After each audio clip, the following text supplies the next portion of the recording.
Olá pessoal, vamos começar então a nossa terceira aula e agora na nossa terceira aula a gente vai dar um pulo, né? A gente vai sair daquela estrutura atômica, de uma ligação atômica de dois átomos aqui, um entendimento entre ela, para ir agora para um conjunto de átomos. Então a gente está ganhando uma grandeza aqui, né? Então está aumentando uma grandeza. A gente não está mais falando de um átomo isoladamente ou dois, e sim um conjunto de átomos no espaço. Nessa segunda aula, a gente vai ter alguns tópicos subdivididos aqui. A gente vai falar sobre estrutura cristalina, células unitárias, polimorfismo e alotropia e sistemas cristalinos aqui. Então, começando com estrutura cristalina, né? O termo cristal ele é um termo relativamente antigo, né? Que foi nomeado pelos gregos, né, antigamente com pedaços de quartzos que eram encontrados em regiões mais frias, né? E tem uma geometria bem única aqui, que seriam essas geometrias bem pontiaguda. Então, algumas pedras, alguns minérios, vocês podem encontrar geometrias similares a essa aqui, né? Que são pontos bem definidas ou cantos bem definidos e agudos, né? E essa substância aqui, né, esse tipo de cristal, ele se forma em condições que vocês têm poucas variações termodinâmicas em termos de temperatura e pressão. E por que acaba se formando esses ângulos mais acentuados aqui? É porque os átomos, ao se posicionarem na forma sólida, eles procuram planos cristalográficos e direções cristalográficas, ou seja, posições no espaço que eles teriam menor energia. Então, que para eles é mais mais fácil de se posicionar naquele determinado plano e direção. À medida que eles vão se posicionando um por um em um determinado plano e direção, a gente acaba tendo uma figura geométrica similar a essa aqui. Então, onde acontece esse posicionamento atômico, devido a longos períodos de tempo, sem muitas variações termodinâmicas, que vão definindo a geometria externa do nosso cristal aí, né? Então a forma geométrica externa acaba sendo uma consequência desse posicionamento dos átomos internamente no material, né? Bom, aí que surge o termo cristal, né? Por isso que a gente acaba chamando isso de estrutura cristalina. Existe isso mesmo, né? Se existe essa organização espacial dos átomos dentro de um material sólido, né? A gente tem muitos fenômenos, né, por exemplo, a difração de raio-x, que a gente consegue verificar esse espaçamento entre átomos e consegue notar que esse espaçamento ele se repete ao longo de todo o sólido, né, e nos dá a suposição que realmente existe uma estrutura cristalina, uma estrutura de repetição dentro do material. Porém, essa visualização, né, como eu comentei já em outras aulas, é difícil, porque a gente está falando de átomos que estão numa escala bem pequena.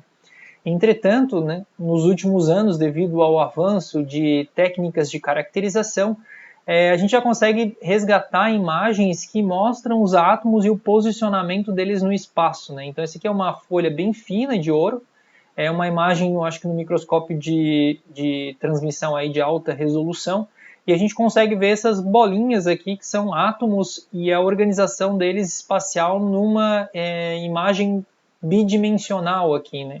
Então a gente consegue ver que eles se repetem em termos de organização aqui e eles têm um padrão de organização espacial que a gente acaba chamando isso de estrutura cristalina, né?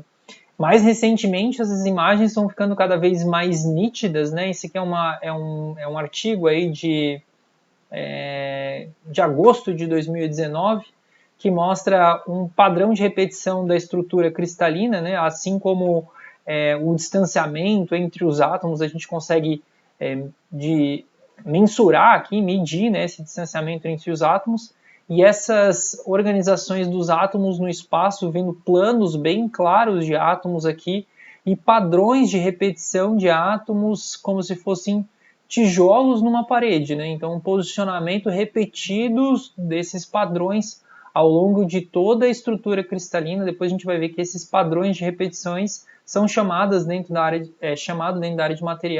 materiais de células unitárias. e tem vários padrões de repetições aí que a gente conhece, né?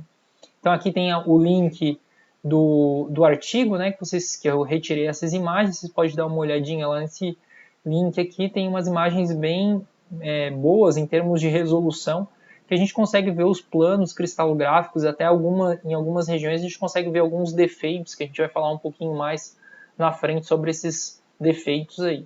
Então, os átomos, né, eles têm a capacidade, na hora de se posicionar no espaço, de se posicionar de uma maneira organizada, né? E isso, quando eles se posicionam de uma maneira organizada, a gente acaba dizendo que um átomo, o sólido, tem uma determinada estrutura cristalina, que é a organização dos átomos no espaço, né? Então, materiais sólidos, eles podem ser classificados de acordo com a regularidade com que os átomos estão organizados no espaço, e os materiais cristalinos são aqueles que os átomos são posicionados em um arranjo que se repete ao longo de toda a estrutura sólida, né? Então, existem os materiais que são cristalinos, existem os materiais que não têm estrutura cristalina, né? São os materiais não cristalinos ou amorfos, e existem os materiais que são semicristalinos. Então, em uma parte do sólido, eles têm uma estrutura de organização dos átomos no espaço, em outra parte do sólido ele não tem essa estrutura, é totalmente amorfo, né? Geralmente os materiais semicristalinos, em termos de classe, são os materiais poliméricos, enquanto que os metais em condições normais aí de resfriamento são cristalinos, e as cerâmicas, dependendo do tipo da composição química, pode ser cristalino ou amorfo. Por exemplo, o vidro é amorfo e as cerâmicas tradicionais aí são cristalinas, né? Então, os materiais sólidos podem ser classificados como cristalinos ou não cristalinos, que seriam não cristalino e amorfo, são sinônimos, né? E existem também os semicristalinos, não estão aqui escritos, mas existem também, de acordo com a regularidade dos átomos ou seus íons, né? Se for no caso de ligações iônicas, em relação aos seus vizinhos. Aqui tem um esqueminha mostrando um arranjo amorfo. Então, essas bolinhas aqui representam os átomos organizados no espaço num plano 2D, né, bidimensional, e a gente consegue ver que não há um arranjo periódico no espaço, né, eles não estão se repetindo em termos de posicionamento e distância no espaço. Enquanto que aqui a gente consegue ver a célula unitária, aqui, né, esses três átomos brancos e esse preto aqui no meio, eles se repetindo ao longo de toda a estrutura cristalina. Dá para ver que o material tem uma estrutura cristalina nesse caso aqui, e nesse caso aqui ele não tem uma estrutura cristalina, né? Isso dá para ver claramente a diferença dessas duas imagens aí. Falando um pouco sobre como que os átomos se organizam no espaço, é interessante também a gente visualizar essa organização em outras fases, né? Não só no sistema sólido, né? Então, quando a gente está dentro de um sistema que é um gás, né, os átomos estão lá presentes, eles não têm um arranjo organizacional no espaço, eles estão com uma distância relativamente alta um do outro. Então, eles não estão com um empacotamento atômico tão elevado. Então aqui a gente tem mais ou menos uma densidade atômica aqui de um material no gás, né? Então a gente tem um valor de 10 na 19 átomos por centímetro cúbico. À medida que a gente entra dentro de um material líquido, né, a gente vê que a densidade atômica aumenta relativamente bem, né, de maneira significativa, aqui, então 10 na 22 átomos por centímetro cúbico. Entretanto, novamente, a gente não tem uma estrutura cristalina, né? A gente não tem uma organização espacial desses átomos.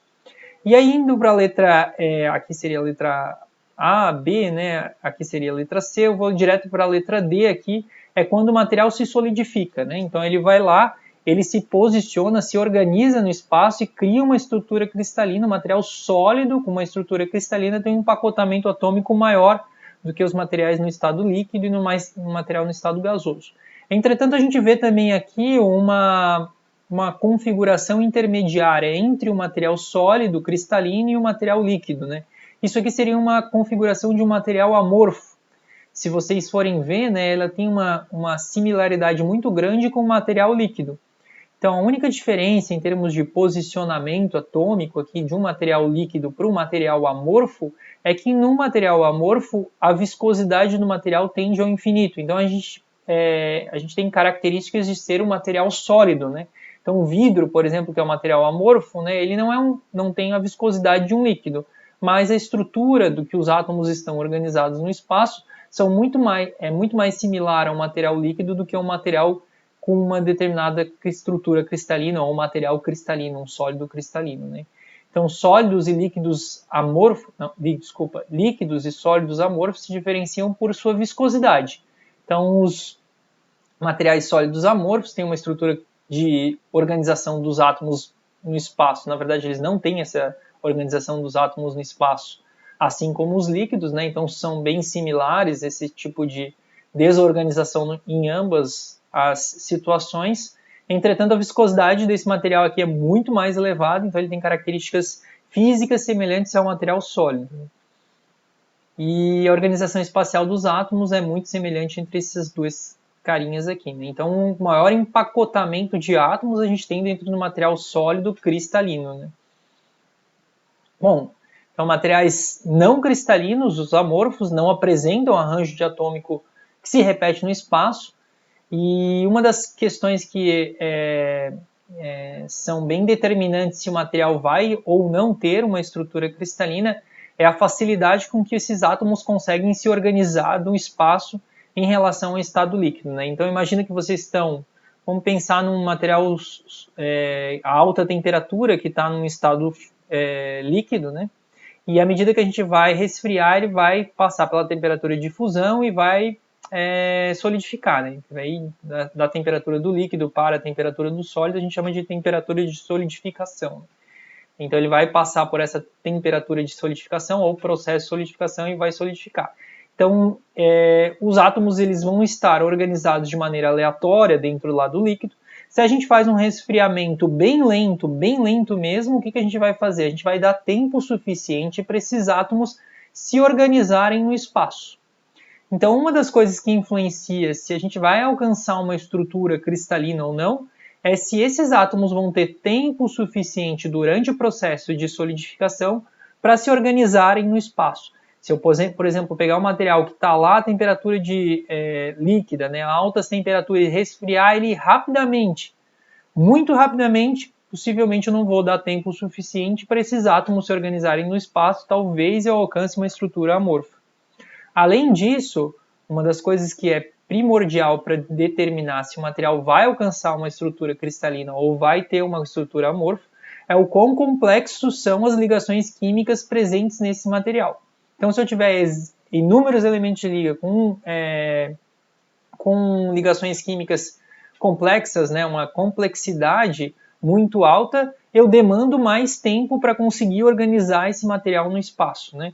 Então eu teria que fazer um resfriamento muito mais lento para dar tempo suficiente para todas essas estruturas, todas essas ligações químicas se organizarem. Então, se a gente vai ter um material amorfo ou se a gente vai ter um material cristalino, depende de dois cenários. Um é como que vai ser o processo de solidificação, se vai ser um processo rápido ou um processo lento, e outro vai depender de quão complexa é a estrutura daquele material em termos de ligações químicas, né? E dentre esses dois fatores, né, o fator que é mais determinante é a complexidade das ligações químicas. Tem alguns casos que a complexidade é tão alta, mesmo que eu faça resfriamentos muito lentos, eu ainda vou ter um determinado grau de amorfismo dentro do material. E em alguns casos a complexidade é tão baixa que mesmo que eu faça um resfriamento muito rápido, eu ainda vou ter um material com uma estrutura cristalina. Então, em condições normais de resfriamento, sem fazer nada muito fora dos parâmetros comerciais, aí, quase todos os materiais metálicos têm estrutura cristalina quando estão sólidos.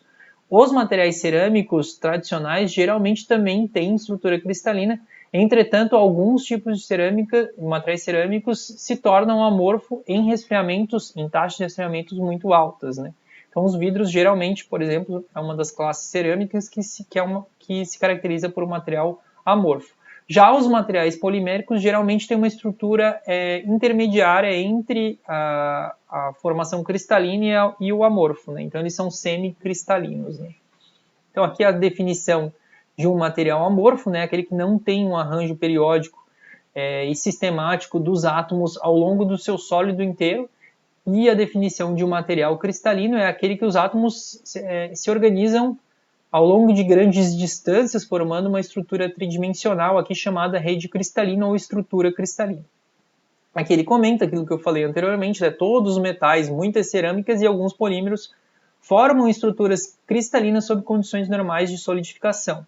Então eu posso eventualmente mexer nesse grau de cristalinidade se eu trabalhar com taxas de resfriamento muito altas. Mas em condições normais de resfriamento, de solidificação, a gente vai alcançar uma estrutura cristalina para praticamente todos os metais.